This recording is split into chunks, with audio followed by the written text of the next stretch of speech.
He was digging like someone beneath the mud was still waiting to be found.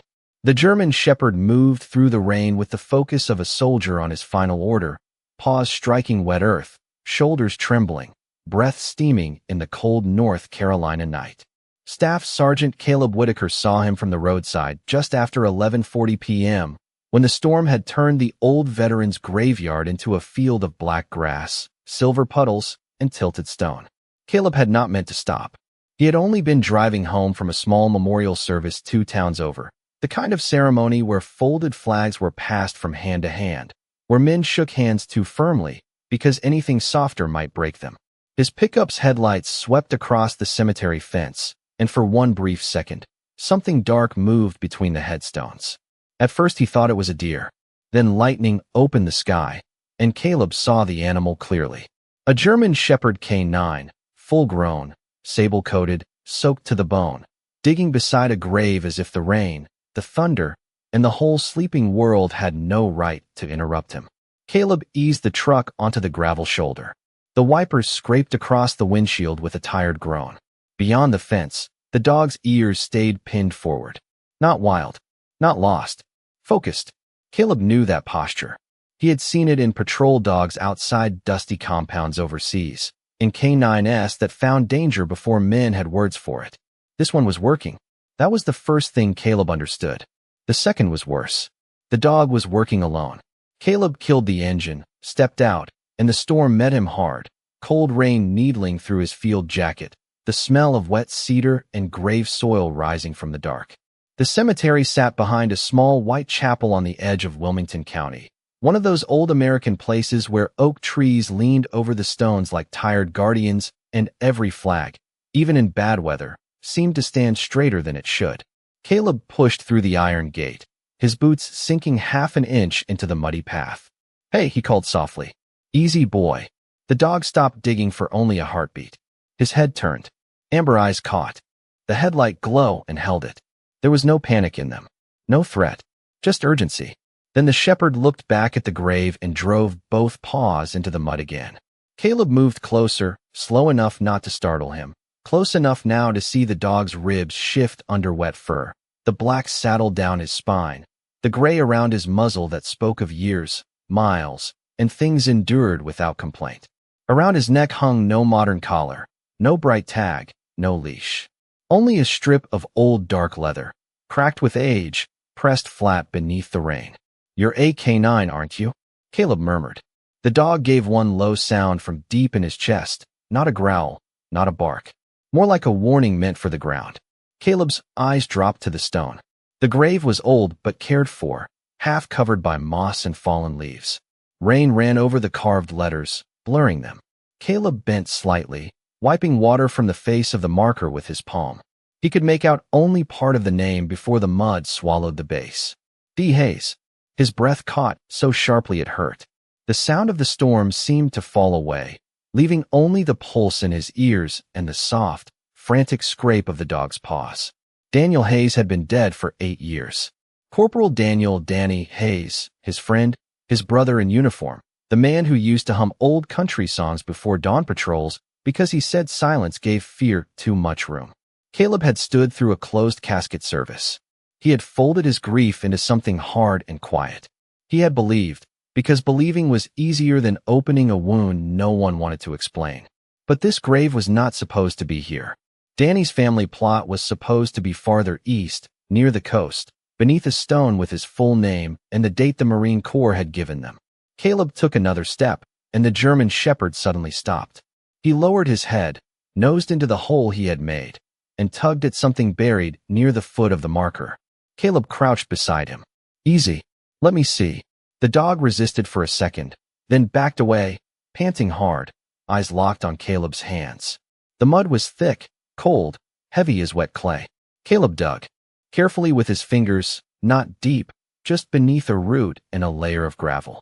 Metal touched his knuckles. Small, flat, familiar. He pulled it free and held it under the weak beam of his flashlight. Rain washed the dirt away. A dog tag swung from a broken chain, dull silver against his shaking palm. Caleb read the name once. Then again, Daniel R. Hayes, USMC. For a long moment, he did not move. The German shepherd stepped closer and pressed his wet nose to the tag, then looked up at Caleb with an expression so steady, so painfully certain, that it felt less like an animal asking for help, and more like a witness finally finding the one man who would listen.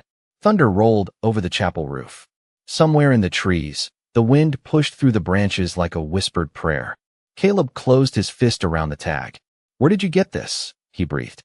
The dog turned back to the grave, placed one muddy paw against the stone, and began to dig again.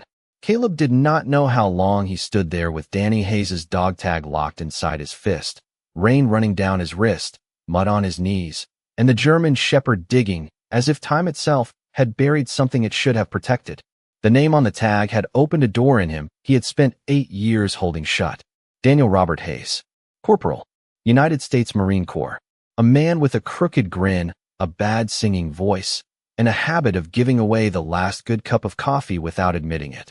Caleb could still see him beneath the pale morning sky outside Camp Lejeune, leaning against a Humvee with his sleeves rolled, telling some nervous private that fear was not weakness, it was just the body asking the soul if it still believed. Danny had been 29 then, all restless energy and steady heart, a white boy from Wilmington with sandy blonde hair, blue eyes, and a laugh that made strangers feel like they had been expected. He had carried a small picture of his daughter, Lily, inside a plastic sleeve tucked behind his identification card. She had been 4 years old when he died. Maybe 5. Caleb had lost track after the funeral, not because he did not care, but because grief had made a coward of him in quiet ways. The official story had been clean. Too clean. A transport accident during a stateside equipment transfer. Faulty records. Bad weather. Wrong timing. The kind of explanation that came folded with signatures and condolences, leaving no place for questions without making a man feel ungrateful. Caleb had stood in dress blues beside the family and listened to words like honor, service, sacrifice. He had watched Danny's mother hold the folded flag to her chest. He had watched little Lily hide behind her aunt's black coat, too young to understand why the grown men would not look directly at the casket. And Caleb had said nothing. Not because he believed every word. Because saying something would have meant admitting that the last conversation he had with Danny still haunted him. Danny had called him 2 nights before he died. The hour had been late. Caleb had been half asleep in his apartment outside the base, boots still by the door, television murmuring low in the dark. Danny's voice had sounded calm, but thin around the edges. He had asked Caleb if he remembered the old promise. Never leave anyone behind. Caleb had laughed softly and told him Marines did not forget things like that. Danny had not laughed back. He had only said, if something happens, trust the dog before you trust the paperwork. At the time, Caleb thought he meant one of the working dogs from the training unit. Maybe a handler problem. Maybe a records issue. Nothing more. The next call had come from command. After the funeral, Caleb had tried to ask about the dog. Nobody gave him a straight answer. One officer said the K-9 had been reassigned. Another said the animal was lost during transfer. Someone else told him not to dig into closed matters unless he wanted to drag a grieving family through more pain. So Caleb stopped digging. The shame of that choice had stayed with him longer than any scar. Now, in the rain-soaked cemetery, a German shepherd was doing what Caleb had failed to do. Digging. Refusing the surface. Refusing silence. Caleb slipped Danny's tag into the inside pocket of his jacket and looked more closely at the dog. Were you his? He whispered. The shepherd paused at the sound of Danny's name, then turned his head just enough for Caleb to see the old leather around his neck. There, nearly hidden under wet fur, was a faint metal plate darkened by years of weather. Caleb reached slowly. The dog did not flinch. His breathing trembled, but he held still like he understood inspection. Caleb wiped mud from the plate with his thumb. Only 2 letters were visible at first. R.A. Then the rest appeared beneath the rain. Ranger. Caleb closed his eyes. He remembered now. Danny had talked about a young K-9 in training, a stubborn sable shepherd with ears too big for his head and a heart too brave for his own good. Ranger, Danny had called him. Said the dog listened better than most people and judged less than all of them. Caleb opened his eyes again, and for a moment the years collapsed. The cemetery was no longer just stone and mud. It was memory. It was unfinished duty. Ranger lowered his nose to the hole and pulled at another buried edge, not metal this time, but rotted cloth wrapped around something flat. Caleb helped gently, working the object loose from beneath the roots without disturbing the grave itself. The cloth came free with a wet sigh. Inside was half of a photograph, sealed once in plastic, now cracked and stained but not destroyed. Caleb held it under the flashlight. 3 figures stood in the picture outside a training yard at Camp Lejeune. Danny on the left, smiling like sunrise. Caleb in the middle, younger, straighter, still untouched by the years that would hollow him out. And at their feet, a young German shepherd sitting proudly between them, one paw lifted as if asking to be included in the promise. Caleb turned the photo over. On the back, in ink faded but readable, were 5 words. If he finds you, believe him. Caleb's throat tightened until he could barely breathe. Ranger sat down in the mud, rain dripping from his ears, amber eyes fixed on Caleb with an old, patient sorrow. The chapel bell moved in the wind behind them, giving one soft metallic note though no hand had touched it. Caleb looked from the photograph to the dog, then to the marker bearing only that broken name. For 8 years, he had told himself some truths were buried for a reason. But Ranger had come through rain, time, and whatever loneliness dogs carry without complaint to teach him something simpler. Some truths are buried only because good men get tired, and loyal hearts do not. Caleb stayed crouched beside Ranger until the rain softened from a hard downpour into a steady whisper, the kind that seemed to come from everywhere at once, from the chapel roof, from the oak leaves, from the dark sleeves of the old American flags standing along the veterans' row. The photograph lay inside his jacket now, pressed against Danny's dog tag, 2 small pieces of the past warming slowly against his chest. Ranger had stopped digging, but he had not relaxed. His ears moved with every sound. His nose worked the air. His body pointed toward the back of the cemetery, where the headstones grew older and the grass gave way to uneven ground near a line of cedar trees. Caleb saw it then. This was not the end of the message. It was the beginning. All right, he said quietly, rain dripping from the brim of his cap. Show me. Ranger rose at once. No hesitation. No confusion. He stepped away from Danny's grave and moved down the muddy path with the strange discipline of a dog following a command given years ago. Caleb followed, keeping his flashlight low. The beam slid over names, dates, bronze service plaques, small plastic flowers beaten flat by the storm. Every few yards, Ranger paused, lowered his head, sniffed the earth, then moved on. He was not wandering. He was reading something Caleb could not see. A map written in scent, memory, and loyalty. The cemetery widened behind the chapel, sloping gently toward a service road bordered by pine trees. Caleb knew working dogs could remember routes, odors, patterns. He had trusted them overseas when machines failed and men doubted. But this felt different. Ranger did not behave like a stray chasing a familiar smell. He behaved like a witness returning to the place where a statement had been hidden, waiting for the right soul to hear it. They passed a row of older stones from the 1970s, then a newer section with polished black markers. Ranger slowed near one of them. His shoulders lowered. His tail went still. Caleb raised the flashlight. The name on the stone was Elias Crow. The date of death was 5 years after Danny's. Beneath the name were words carved with expensive confidence. Beloved son, trusted contractor, faithful servant. Caleb read the words twice, and something cold moved beneath his ribs. Crow. He knew that name. Not well. Not enough to accuse, but enough to remember the discomfort of it. Elias Crow had worked logistics around Camp Lejeune during the same months Danny died. Civilian contractor. Clean boots. Clean paperwork. A man with a handshake too soft and eyes that never stayed where they should. Caleb had seen him once outside an equipment warehouse, laughing with officers while enlisted Marines waited in the heat. Danny had disliked him immediately. Said Crow smelled like money standing too close to medicine. Caleb had told him to be careful with comments like that. Danny had said he was being careful. That was what worried him. Ranger stepped closer to Crow's grave and gave a low, controlled whine. He did not dig this time. Instead, he placed one paw against the bottom edge of the marker, then looked back at Caleb. The gesture was so deliberate that Caleb felt the hair rise along his arms beneath the wet jacket. You want me to look here? Caleb asked. Ranger did not move. Caleb knelt, sweeping rain and pine needles away from the stone base. Nothing. Just mud, gravel, and a narrow seam where the marker met the earth. He pressed his fingers into the seam and felt a small looseness in the soil, as if it had been disturbed long ago and settled badly. Before he could search further, a voice cut through the rain behind him.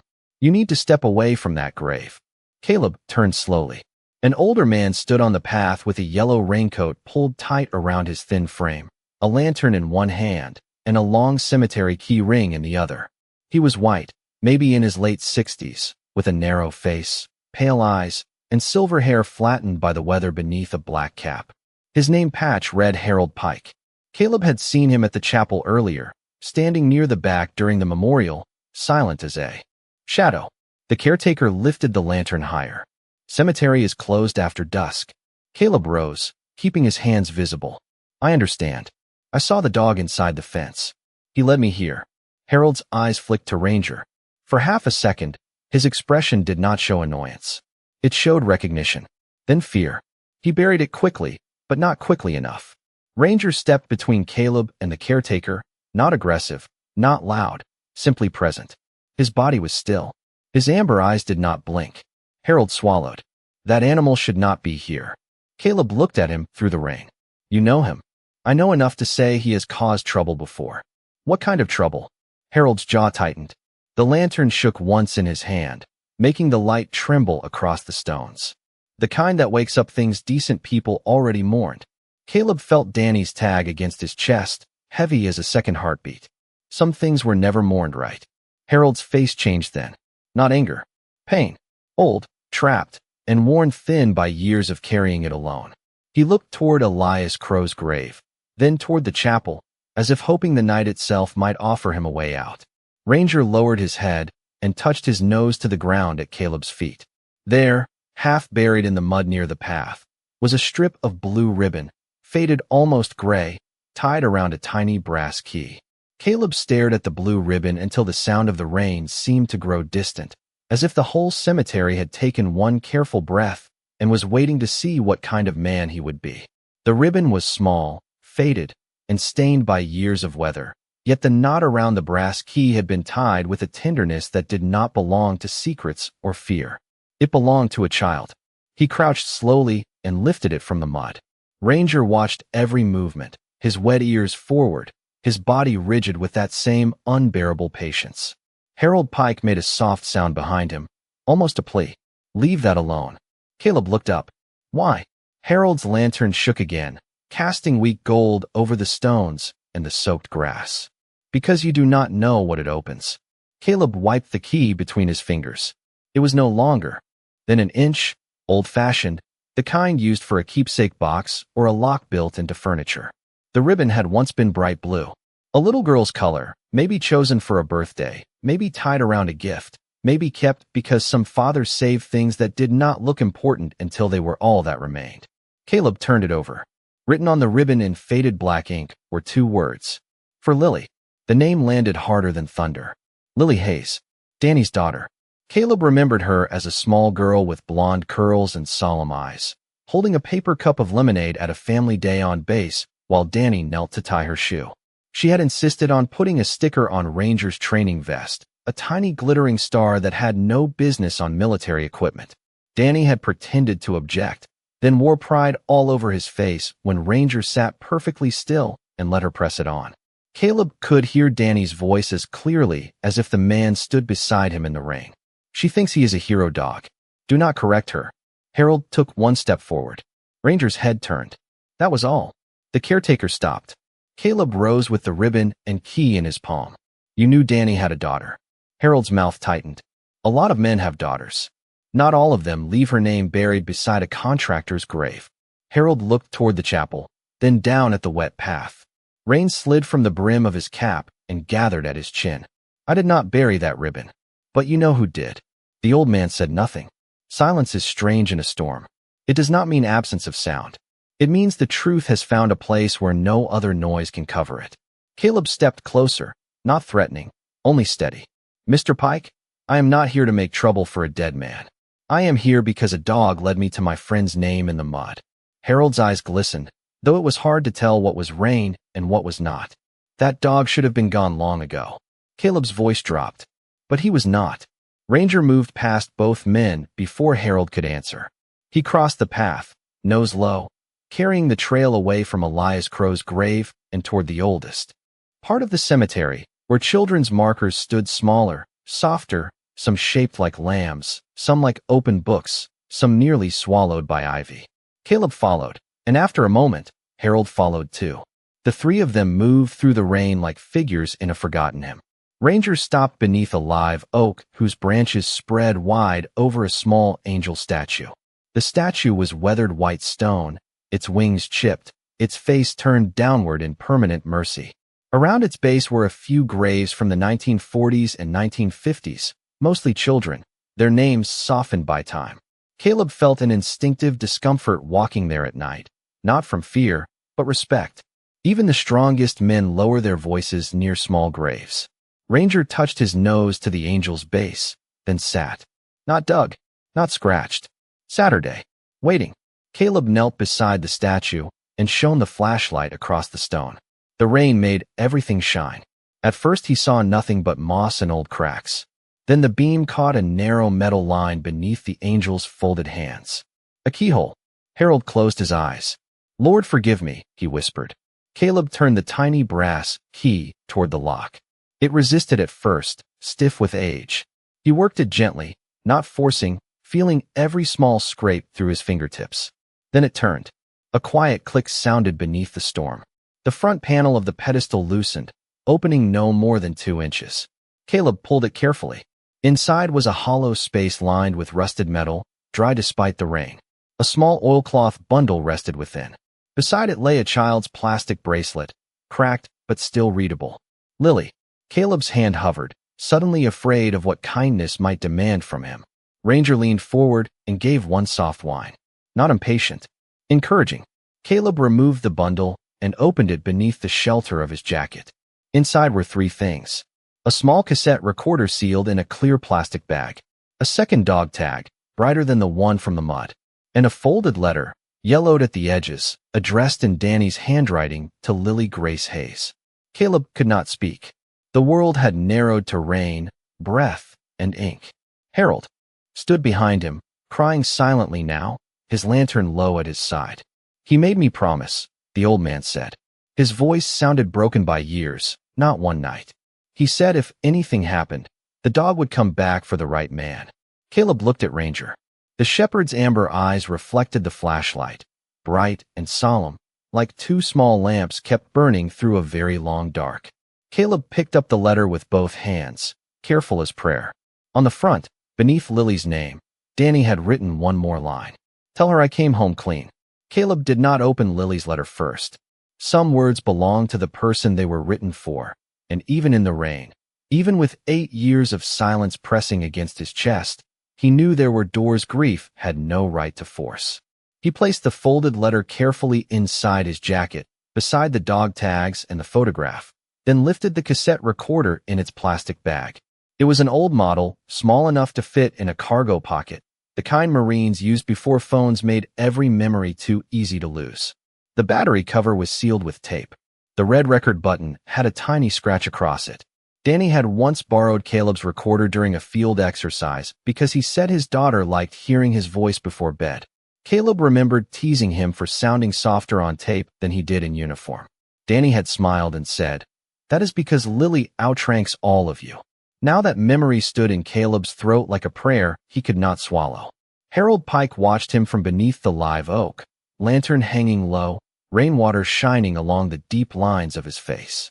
I never listened to it, Harold said. Not once. Caleb looked at him. Why keep it hidden all these years? The old caretaker's jaw worked slowly, as if the answer had rusted inside him. Because I was afraid. Because men with clean shoes and expensive lawyers told me a cemetery could disappear under a development plan if I ever spoke about what was left here. Because my wife was sick then, and I had bills I could not count without shaking. Because cowardice does not always look like running. Sometimes it looks like locking a box and telling yourself, tomorrow will be braver. Ranger stood beside Caleb, rain dripping from his muzzle, listening as if he understood shame when it finally told the truth. Caleb did not comfort Harold. Not yet. Mercy given too quickly can feel like permission. He simply nodded once and slid the recorder from the bag. The plastic had kept it dry. When he pressed the play button, nothing happened at first but a faint mechanical click. Then static breathed through the tiny speaker, thin and ghostly beneath the storm. Caleb held it closer. Ranger stepped forward. His ears lifted. Then Danny's voice came through. Older than memory. Softer than pain. If this gets to Caleb Whitaker, then Ranger did his job. Caleb's eyes closed. The rain fell harder again, drumming on the oak leaves, on the angel statue, on every grave that had been asked to keep more than names. Danny's recorded voice trembled slightly, not with fear, but with the weight of choosing every word while time was running out. Caleb, I know what this looks like. I know what they are going to say. Do not spend your life fighting ghosts unless you have proof in your hand. That is what this is. Proof. The tape hissed. A distant sound on the recording came and went. Maybe wind, maybe traffic, maybe Danny shifting the recorder in his palm. Elias Crow was moving medical supplies off the books. Not small stuff. Not expired bandages. Real inventory. Plasma coolers. Emergency medication. Field kits marked for units that never received them. I reported it twice. The paperwork disappeared twice. Then my name started showing up on forms I never signed. Caleb opened his eyes. The words did not strike like thunder. They sank like cold water. Slowly. Completely. Danny continued. If something happens to me, they will make it sound like a mistake, or carelessness, or guilt. Do not let Lily grow up believing her father traded honor for money. I have made mistakes in my life. That is not one of them. Ranger gave a soft, broken sound and lowered himself to the ground, his chest against the wet grass, his gaze fixed on the recorder. Caleb realized then that the dog knew this voice. Not as evidence. As home. Harold covered his mouth with one hand, shoulders bending under a grief he had postponed until it had interest. The tape clicked, skipped, then continued. Ranger knows the trail. I trained him on cedar oil, brass, and Lily's blue ribbon. He can find the places if he finds someone patient enough to follow. I am sorry, brother. I should have told you sooner. I thought I could handle it quietly. Marines are bad about that. We confuse silence with strength. Caleb let out a breath that sounded almost like a sob, but he kept standing. The recorder hissed again. Danny's voice softened. Tell Lily I did come home clean. Tell her I kept her picture with me. Tell her every good thing I ever did after she was born was because I wanted to be the kind of man she thought I already was. The tape ran for a few more seconds. Then Danny said one final sentence, barely above a whisper. And Caleb, if Ranger is still with you, give him the command. The recording ended in a dull click. Caleb lowered the device, fingers stiff around the plastic edge. For a long moment, none of them moved. The cemetery seemed changed now, not less dark, but less empty. Caleb turned to Ranger, rain on his face, Danny's last request burning through him. He had not heard that command in 8 years, but his mouth remembered before his courage did. He swallowed, straightened, and said softly, Ranger, stand watch. The German shepherd rose at once. Not slowly, not uncertainly. He stood tall in the rain, ears high, chest forward, eyes bright with recognition. His body remembered the order. His heart remembered the man. Caleb broke then, not loudly, not completely, just enough for one hand to cover his eyes while the other reached down to Ranger's wet neck. The dog leaned into him with quiet force, and in that small shelter beneath the old oak, Caleb understood what Danny had done. He had not left behind a weapon. He had not left behind revenge. He had left behind a witness, a daughter's truth, and a loyal soul strong enough to carry both until the right man was ready to stop running. Caleb kept one hand on Ranger's neck until the dog's breathing steadied beneath his palm, steady and warm despite the rain. The command had changed. Something in the animal, but it had changed something in Caleb too. For 8 years, he had carried Danny Hayes like a closed room inside himself, dark, untouched, airless. Now that room had a door. Now there was evidence in his jacket, a recorder still warm from Danny's voice, and a blue ribbon that had waited longer than any child should have to wait for the truth about her father. Harold Pike stood near the angel statue with his lantern lowered, looking suddenly smaller than he had minutes before. Not dangerous, not wicked, just old, frightened, and worn down by the cost of silence. Caleb turned to him. Who else knew about this? Harold wiped his face with the back of his sleeve. Rainwater and tears mixed freely now. Crow knew there was something hidden, but not where. Danny came here before dawn one morning. Said he needed a place nobody would search because people only look for secrets where money is buried, not where children are remembered. Caleb glanced toward the small graves beneath the oak, their tiny stones shining in the storm. Danny would have thought that way. Not clever for cleverness, but careful in the way good men become when they are protecting something innocent. Why you? Caleb asked. Harold's mouth trembled. My son served with his older cousin. Danny helped us once, after my boy came back wrong from deployment. Sat with him on this very bench for 3 hours without saying much. Just let Ranger lay across his boots until the shaking stopped. When Danny asked for help, I owed him. And then you locked it away. Harold flinched, but he did not defend himself. Yes. The simple answer had more weight than any excuse. Caleb looked back at Ranger. The German shepherd stood at the edge of the path, facing the cemetery road, as if the old order still lived in his bones. Stand watch. In the dark beyond the chapel, a truck passed on the county road, its tires whispering through standing water. For one sharp second, Ranger's ears snapped toward it. Then he relaxed. Caleb noticed how tired the dog was. Under the strength, under the discipline, there was age in him, hunger in the hollow near his hips, and a loneliness that no training could hide. Where has he been all this time? Caleb asked. Harold swallowed. Around. Woods mostly. Farms. Sometimes folks saw him near the drainage ditch by the old service road. Animal control tried to catch him more than once. He always vanished. But every year, close to the date Danny died, he came back here. Caleb felt the words settle into him. Every year. While men forgot. While files yellowed. While Lily grew up. While Caleb convinced himself the past was a locked drawer. Ranger came back. A dog measuring time by grief and duty. Harold lifted his eyes. I left food sometimes. Caleb did not answer. The act mattered. So did the failure. Human beings were rarely one thing. That was the hard mercy of it. They could be afraid and still kind. Guilty and still salvageable. Caleb gathered the recorder, the dog tags, the ribbon, the key, and the photograph. He wrapped them again in the oilcloth and placed them securely inside his jacket. Then he looked toward Elias Crow's grave across the dark slope. Danny said Ranger knows the trail. Is there more? Harold hesitated, then nodded. There was a second place. Danny told me not to go near it unless the dog led someone there. I thought that was just fear talking. Caleb's voice was quiet. Where? Harold pointed past the chapel toward the service building, a low brick structure behind the cemetery office. Old records room. It used to hold burial ledgers and maintenance files. Flood damaged most of it years ago. After Crow passed, some of his paperwork was stored there by mistake when his estate cleared out. I never touched it. Ranger gave one short bark. Not loud. Not frantic. Certain. Caleb looked down at him. You heard that, huh? The dog had already started moving. He crossed the wet grass with renewed purpose, paws splashing through shallow puddles, head low, tail straight. Caleb followed. Harold came behind, keys rattling in his hand like a nervous rosary.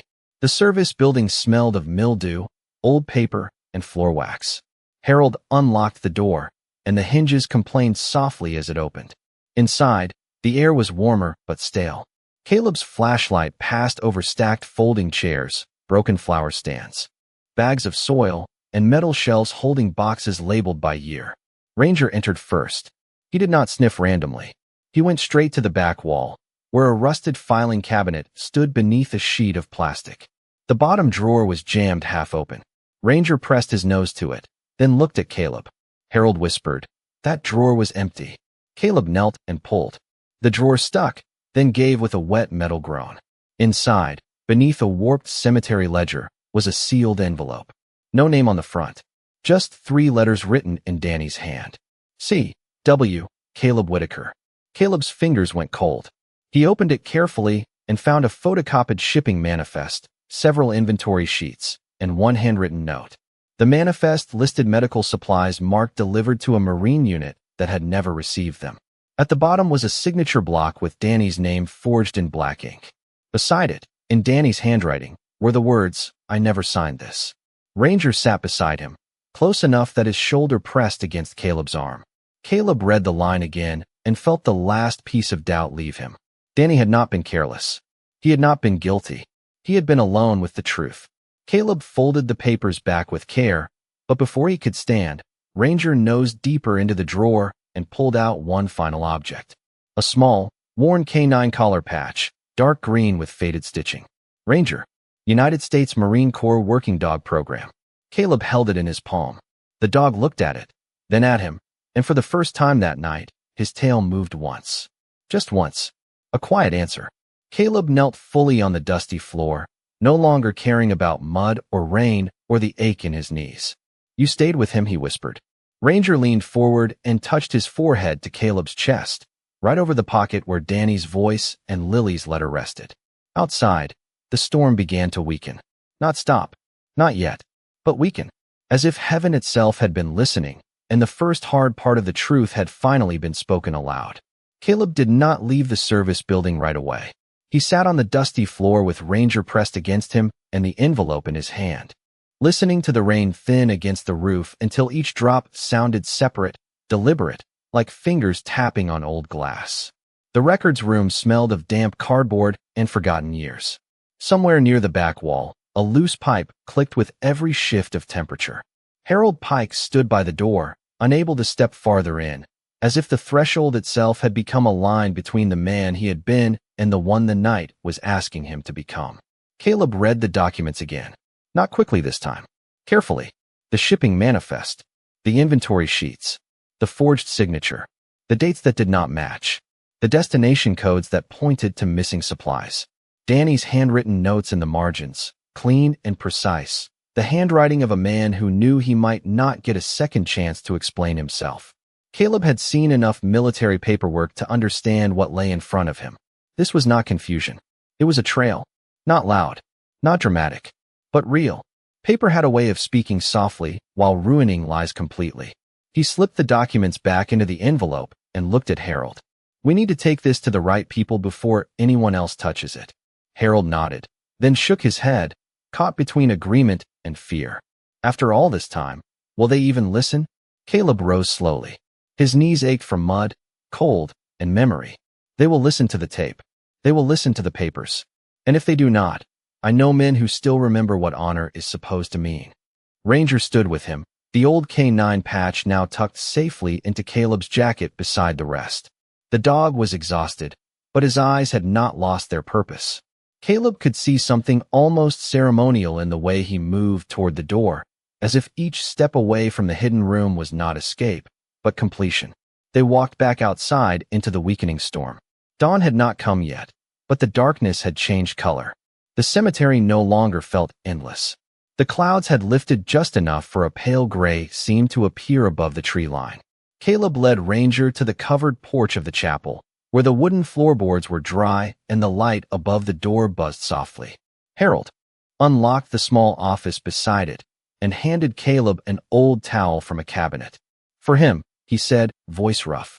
Caleb accepted it without making the moment bigger than it needed to be. He knelt and began drying Ranger's fur, first the head, then the neck, then the shoulders where rain had soaked deep into the undercoat. Ranger allowed it with quiet dignity, though he leaned heavily against Caleb's leg. You are tired, boy, Caleb murmured. Ranger blinked up at him. Caleb had seen that look before in Marines after long watches, after hard days, after carrying too much without complaint. It was not weakness. It was permission finally arriving. Harold watched from the office doorway. I called the county sheriff once, he said suddenly. Years ago. I got as far as telling the dispatcher there was old military evidence here. Then a man came by 2 days later. Said I should be careful. Said people with pensions and small houses should not start battles above their pay grade. Caleb kept drying Ranger. Was it Crow? No. Crow was gone by then. One of his attorneys, maybe. Or someone who wanted me to think so. Harold swallowed hard. I hated myself for hanging up that phone. Caleb looked up at him, not with forgiveness, not yet, but with a steadiness that made the old man stop looking away. Then do not hang up this time. The words landed quietly. Harold nodded once. He went inside the office and picked up the phone with both hands, as though it weighed more than metal and plastic. Caleb listened while the old caretaker called the sheriff, then the Regional Veterans Affairs office, then an old contact at the Marine Corps installation near Jacksonville, whose number Harold had kept hidden in the back of a ledger for years. His voice shook at first. Then it steadied. That was how courage often came back to people. Not all at once. One sentence at a time. While Harold spoke, Caleb sat on the chapel porch with Ranger's head in his lap and finally opened the second item from the oilcloth bundle. Not Lily's letter, but Danny's unsealed note addressed to him. The paper had been folded so long the creases felt permanent. Caleb held it beneath the porch light and read. Caleb, if you are reading this, it means I guessed right about the one thing that matters. Ranger found you. I am sorry for the burden. I am sorrier for the years. I never wanted you to carry my questions, only my truth. Do not blame yourself for believing the silence. Good men can be trained to obey bad quiet. Break it for me. Break it for Lily. Caleb stopped there and pressed the heel of his hand against his eyes. Ranger lifted his head and nudged his wrist. Not hard, just enough. Caleb breathed out and read the final lines. The dog will know where to go next. The girl deserves the first clean word. Tell her before the world does. Caleb lowered the letter slowly. Outside the porch, the first bird called from somewhere beyond the wet cedars. Harold stepped out of the office, pale but upright. Sheriff is sending 2 deputies. Marine Corps criminal investigators will call back by morning. They said not to move anything else. Caleb folded Danny's note and placed it with the evidence. Then we move only what Danny asked us to move. Harold looked at him. The daughter. Caleb nodded. Wilmington was less than 30 miles away. Lily Hayes would be 12 now. Maybe 13, depending on the month. Old enough to have questions. Young enough that the wrong answer could still shape the rest of her life. Caleb looked down at Ranger. The dog had fallen half asleep against his knee, but when Caleb said Lily's name, his ears rose. Not fully, just enough to show the mission had not ended. Caleb ran a hand over the dog's damp head. You remember her too, do you not? Ranger stood slowly, tired legs gathering beneath him, amber eyes fixed on the road beyond the gate. The storm had nearly passed. The cemetery smelled of wet grass, cedar, and something clean waiting under the mud. Caleb rose, holding the letter meant for Lily against his chest. For the first time in 8 years, he was not walking away from Danny Hayes. He was walking toward the child who deserved to know who her father had been. The road to Wilmington looked different after the storm, not brighter, not yet, but washed clean in the way old pain sometimes looks after the first honest tears. Caleb drove with both hands on the wheel, his jacket folded carefully on the seat between him and Ranger, the evidence wrapped inside it like something living that needed warmth. Ranger lay across the passenger footwell at first, exhausted beyond pride, but every few miles he lifted his head to check the road, the window, Caleb's breathing. The first light of morning spread over the flat Carolina fields, touching the wet ditches, the roadside churches, the gas stations just opening for early workers, and the small American flags hanging heavy from porch rails. Caleb had made this drive before in another life. Back when Danny was alive and Wilmington still meant cookouts, base family days, and Lily Hayes running across a backyard with a juice box in one hand and Ranger trotting beside her like a sworn guardian. Now the town came slowly into view under a pale gray sky, familiar and changed. Caleb had called ahead from the chapel office, using a number Harold found in an old memorial program. Lily lived with her aunt, Rebecca Hayes, in a modest white house near a quiet canal, less than a mile from the Cape Fear River. Rebecca had answered the phone with the guarded calm of someone who had learned that unexpected calls about dead soldiers rarely brought peace. Caleb had only said his name, then Danny's, then asked if he could come by with something important. There had been a long silence. Then Rebecca had whispered, "Is this about what they said he did?" Caleb had closed his eyes. It is about what he did not do. Now, as his truck rolled to the curb, Ranger sat up fully. His ears lifted. His nose touched the cracked window. Caleb turned off the engine and looked at the house. A porch swing moved slightly in the damp morning breeze. 2 flower pots sat beside the steps, one full of marigolds, the other empty except for rainwater. On the porch stood a woman in her early 40s, white, slender, with light brown hair tied back and tired blue eyes that searched Caleb's face before she looked at the dog. Rebecca Hayes did not step down right away. Behind the screen door, a girl appeared. She was tall for 12, maybe nearly 13, with sandy blonde hair pulled into a loose ponytail. And a face Caleb recognized so sharply it almost hurt. Danny's eyes. Danny's cautious half-smile, held back now by years of questions no child should have to organize alone. Lily Grace Hayes looked at Ranger first. Not Caleb. The dog went still. Caleb opened the passenger door before he could think better of it. Easy, he said. Ranger stepped down onto the wet curb, stiff from age and the long night, then lifted his head toward the porch. Lily's hand rose slowly to the screen. Rebecca drew in a breath. That cannot be. Caleb took one step forward, holding the folded jacket against his chest. His name is Ranger. Lily opened the screen door before her aunt could stop her. She came onto the porch barefoot, wearing an oversized sweatshirt and gray pajama pants. Her expression caught between hope and fear. Ranger moved toward her without command. Not fast, not wild. He climbed the steps one at a time, each movement careful, as if approaching something sacred. At the top, he stopped 3 feet from Lily and lowered his head. For a moment, nobody spoke. The morning held itself around them. Then Lily whispered, "Dad's dog." Ranger gave a soft sound and pressed his nose against her hand. The girl folded to her knees as if her strength had left all at once, and Ranger leaned into her, not knocking her over, just placing his old wet body close enough for her arms to find him. Lily buried her face in his neck. She did not cry loudly. Children who grow up around adult grief often learn to cry quietly, as if even sorrow must be polite. Caleb looked away because some reunions were not meant to be watched too closely. Rebecca covered her mouth, tears bright on her face. "We were told he disappeared after Danny died," she said. Caleb's voice was low. He did not disappear. He kept working. Lily lifted her face from Ranger's fur. Working on what? Caleb walked up the steps and knelt so he would not stand above her with the truth. He set the jacket on the porch floor and opened it slowly. Danny's dog tags. The photograph. The canine patch.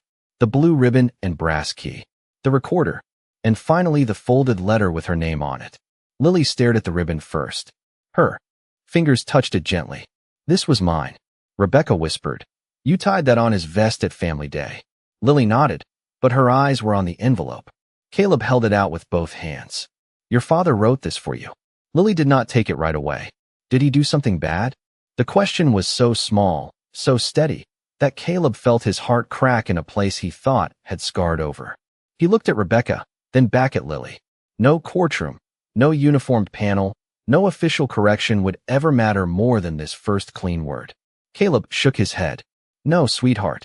He was trying to do something right. Lily's lips trembled. Ranger lifted his paw and placed it gently across the blue ribbon, as if adding his own testimony. Caleb reached for the recorder. "There is more. His voice is on here. You do not have to listen now." Lily looked at the old machine, then at the dog leaning against her knees. Did Ranger hear it? Caleb nodded. He remembered him. Lily took the letter at last, holding it against her chest without opening it. The sunrise touched the porch rail, turning every raindrop gold. Rebecca sat beside her niece and wrapped one arm around her shoulders. For a long moment, they were just 3 people and one tired dog on a small American porch, surrounded by the quiet after a storm. No speeches, no medals, no crowd. Only a daughter learning that her father's name could stand upright again. Only a Marine finally saying what he should have said years ago. Only Ranger, eyes closing at last beneath Lily's hand, as if the hardest part of his mission had been carried all the way home. By mid-morning, the rain had stopped completely, leaving Wilmington wrapped in a clean hush that felt almost too gentle for the truth that had entered Rebecca Hayes' house. Caleb sat at the kitchen table with his hands folded around a mug of coffee he had not touched. The room smelled of toast, rain-damp wood, and the faint lemon cleaner Rebecca must have used before dawn, perhaps out of habit, perhaps because people often clean when they do not know what else to do with fear. Ranger lay on an old braided rug near Lily's chair, his head resting across her bare feet as if he had always belonged there. Every few minutes, the girl lowered one hand to his ears, not petting exactly, just checking that he was still real. Rebecca sat beside her, one arm around the back of Lily's chair, her face pale but steady. Danny's letter lay open on the table. Lily had read it once in silence, then again with her aunt's hand over hers, and each time Caleb saw a child trying to make room inside herself for a father she had loved, lost, doubted, and now received back in a different kind of way. The letter did not make Danny sound like a legend. That was what broke Caleb most. Danny had written like a father. He told Lily he was proud of how she tried to whistle even when no sound came out. He told her he kept the blue ribbon because she had tied it with serious little fingers and warned Ranger not to lose it. He told her that courage was not being loud, or never being scared, or winning every fight. Courage, he wrote, was telling the truth when silence would be easier and loving people well enough to leave them something clean. Lily traced the last sentence with her fingertip. He remembered the ribbon, she whispered. Caleb nodded. He remembered everything that mattered. Rebecca looked toward the cassette recorder on the table. They had played only the part meant for the investigation, not the private message Danny had left for Lily. That was hers alone. Caleb had told her so. Some voices should not be made public just because they prove something. Lily had held the recorder in both hands, then tucked it against her chest the way her grandmother had once held the folded flag. At 10:17 a.m., 2 deputies arrived with a woman from the sheriff's office who spoke softly and wrote everything down. By noon, a call came from a Marine Corps investigator at Camp Lejeune, a calm man named Major Thomas Avery, who asked Caleb to secure the original materials and bring them in with Ranger if the dog could travel. His tone changed when Caleb mentioned the forged manifests, the matching dates, and Danny's recorded statement. Not excitement, not doubt, recognition. The sound of a door opening in a place where someone had long ago stacked furniture against it. Rebecca listened from the doorway as Caleb answered each question. Lily stayed on the floor with Ranger, her back against the cabinet, her fingers buried lightly in his damp fur. When Caleb hung up, the house was quiet except for the refrigerator humming and the faint tick of water dripping from the porch gutter outside. Will they fix it? Lily asked. Caleb looked at her carefully. He would not give her the cheap comfort adults offer when the truth is complicated. They will have to look at everything. It may take time. Her face fell a little, but she did not look away. Caleb added, but they have his voice now. They have the papers. And they have people who are no longer willing to be quiet. Rebecca closed her eyes at that, one tear slipping down before she brushed it away. Ranger lifted his head and looked toward the front window. A truck door closed outside. Harold Pike stood near the curb, still wearing the same yellow raincoat, now dry at the shoulders and streaked with cemetery mud. He did not come up the steps until Rebecca opened the door. The old man held his cap in both hands. In daylight, he seemed even more fragile, his guilt no longer protected by shadows. Miss Hayes, he said, voice rough. I do not deserve your porch, but I owe you words. Rebecca stood very still. Lily rose behind her, Ranger standing with her. Harold looked at the girl and could barely continue. Your father asked me to keep something safe. I kept the object and failed the promise. I was afraid. That does not excuse it. I am sorry. Lily studied him with Danny's eyes, those blue eyes that did not rush to punish or forgive. Did you know he was good? Harold's face crumpled. Yes, ma'am. I did.